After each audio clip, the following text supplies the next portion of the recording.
నమస్తే ఫ్రెండ్స్, ఎలా ఉన్నారు? అందరూ బాగున్నారా? ఈరోజైతే వీడియో ఏంటంటే వేస్ట్ మెటీరియల్, మనకి టైలరింగ్ చేసేటప్పుడు వేస్ట్ మెటీరియల్ చాలా వస్తూ ఉంటుంది. క్లాతులు కానీ ఇటు జూట్ కానీ. ఈరోజైతే జూట్ వేస్ట్ మెటీరియల్తో ఇక్కడ కొంచెమే తీసుకున్నానండి. చాలా ఉంది వేస్ట్ మెటీరియల్. ఒక బ్యాగ్ సరిపడా తీసుకొచ్చి చూపిస్తున్నాను మీకు. వేస్ట్ మెటీరియల్తో నేను ఒక బ్యాగ్ కుట్టానండి, అది మీకు చూపిస్తాను ఈరోజు. పెద్ద సైజ్ బ్యాగులు కుట్టాలన్నా, ఆర్డర్ ఇచ్చిన బ్యాగులు కుట్టాలన్నా ఈ పీసెస్, ఈ చిన్న చిన్న ముక్కలు అనేవి పనికిరావు. అలా అని మనము బాగా రేటు పెట్టుకున్నది కదా మనం పడేయలేము. ఇలాగా చిన్న చిన్న ముక్కలుగా కట్ చేసేసి వాటిని జాయింట్ చేసేసేయాలండి. లాస్ట్ వీడియోలో థ్యాంక్ యూ చెప్తే ఏమవుతుంది అనే క్వశ్చన్కి ఆన్సర్ చెప్తా అన్నాను కదా.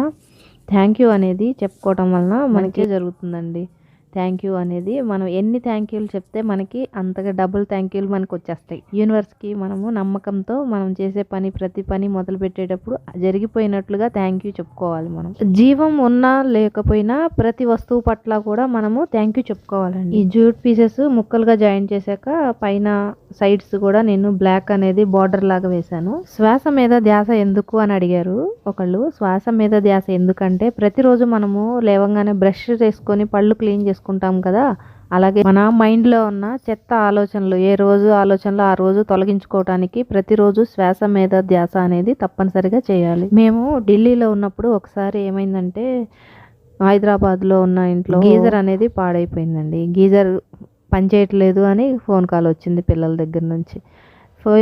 ఇంకేం చేయాలి, వర్కర్ని పంపించాలా, ఏం చేయాలి? మా వారు ఉంటే బాగు చేసేవాళ్ళు అక్కడే ఉంటే, కానీ మేమేమో ఢిల్లీలో ఉన్నాము. అప్పుడు ఆ పరిస్థితిలో నాకు ఏం చేయాలో అర్థం కాలేదు. వెంటనే నాకు రవిరాజు గారు వీడియో గుర్తొచ్చిందండి.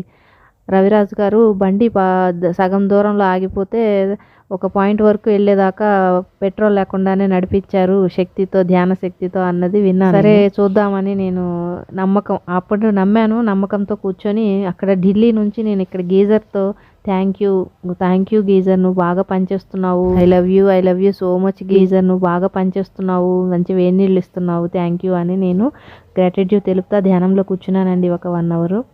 ఇంకా ఎమ్మటే తెల్లారి నాకు కాల్ వచ్చేసింది. గీజర్ మామూలుగానే పనిచేస్తుంది, ఎలా పనిచేస్తుందో తెలియలేదు అని చెప్పి ఇంటికాడ నుంచి పిల్లలు కాల్ చేసేసరికి చాలా హ్యాపీ ఫీల్ అయ్యాను. అది ఒక అనుభవం అండి నాకు. ఇలాంటి అనుభవాలు నేను మళ్ళీ మీతో షేర్ చేసుకుంటుంటాను. ప్రతి వీడియోలో ఒక అనుభవం మీతో షేర్ చేసుకుంటాను. మా వారికైతే ఈ బ్యాగ్ బాగా నచ్చిందండి. లంచ్ సర్దేసుకొని చక్కగా ఆఫీస్కి తీసుకెళ్తున్నారు. మీకు కనుక ఈ బ్యాగ్ నచ్చితే మీరు కూడా ఒక లైక్ చేయండి ప్లీజ్. కొత్తగా మన ఛానల్ ఎవరైనా చూస్తున్నట్లయితే సబ్స్క్రైబ్ చేసుకోండి. మరొక వీడియోలో మళ్ళీ మాట్లాడుకుందాం. ధన్యవాదాలు.